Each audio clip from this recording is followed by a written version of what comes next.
Apa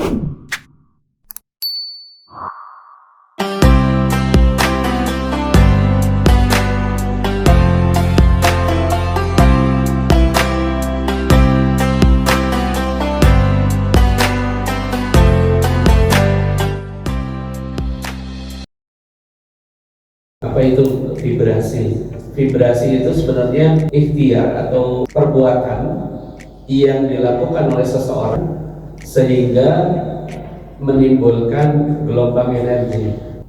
Artinya kita melakukan sesuatu yang kontinu, itu akan terjadi gelombang energi, dan dari energi itu menarik rezeki. Contoh sederhana misalnya, akan misalnya setiap hari di luar dari SOP kerja ya, melakukan pekerjaan-pekerjaan yang ekstra, bagian admin, tapi tiba-tiba ikut bersihin ruangan satu kantor sehari, 2 hari, seminggu, sebulan, 3 bulan, 6 bulan.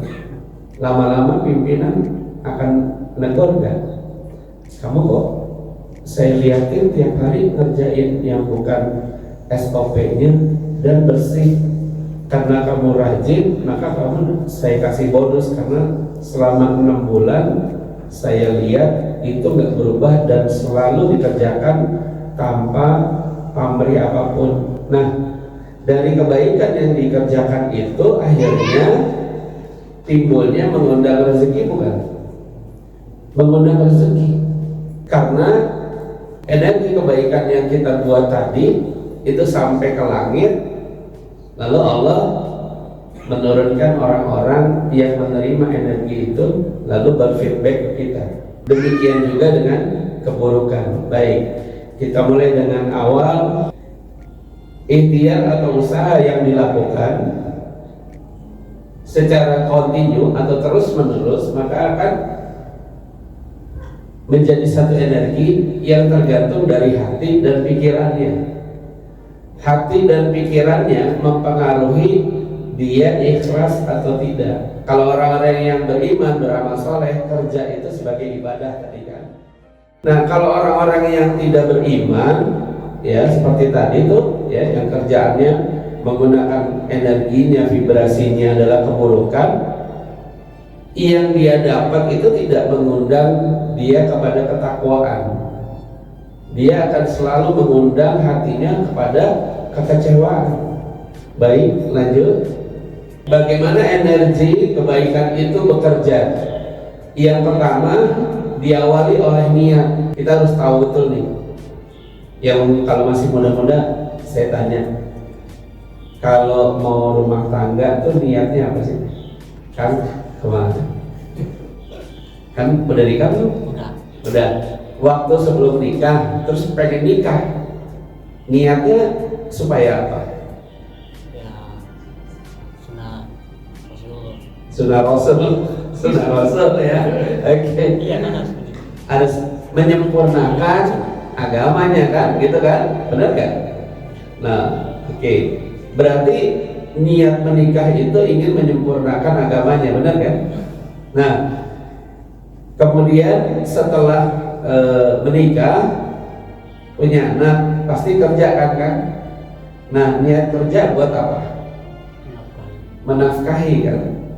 Ya, maka niat awal kita adalah ikhtiar dengan ilmu dan usaha. Kita doa terus ke Allah tapi nggak ada ikhtiarnya, nggak ada usahanya, Allah juga bingung kita mau masukin rezekinya, mau ngasih rezekinya itu lewat mana. Sedangkan manusia usaha itu bagian dari mencari rezeki kan, gitu ya. Ketika ikhtiar dan ilmu, ya, ikhtiar dengan ilmu dan usaha itu dilakukan, maka alam kita ini bekerja, maka akhirnya energi yang kita cari tadi, energi yang diolah dengan niat itu menyatu, akhirnya sampailah kepada tadi tujuan kita, ditangkap oleh alam, ya. Alam itu bertemukan dengan orang. Alam itu siapa yang ngatur? Allah Subhanahu wa Ta'ala.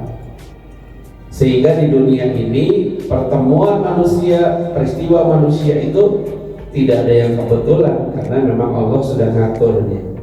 Maka dalam ayatnya Allah dikatakan, barang siapa yang mengerjakan kebaikan sekecil apapun, ya, niscaya ya akan terlihat di mana nanti di yaumil mahsyar. Sekecil apapun keburukan yang kita kerjakan, maka akan terlihat juga nantinya. Nah, dari materi yang di depan tadi, bahwa energi kita, kebiasaan kita hari-hari, kalau kita pengen sukses dalam bekerja, diawali dari bangun subuh. Kenapa Allah berikan ayat, barang siapa mengerjakan 2 rakaat ya sebelum subuh, maka pahalanya seperti mendapatkan bumi dan isi-isinya, hartanya. Itu tandanya bahwa sebenarnya Allah itu sayang sama kita.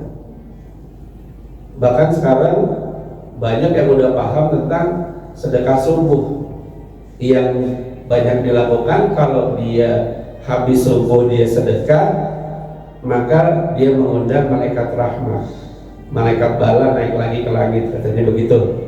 Begitu keropak amalnya lewat, langsung pada nyemplungin, karena udah pada tahu. Setelah subuh dia kasih, maka dari pagi sampai 1 hari itu, ya, kebaikan-kebaikan itu akan muncul tiba-tiba.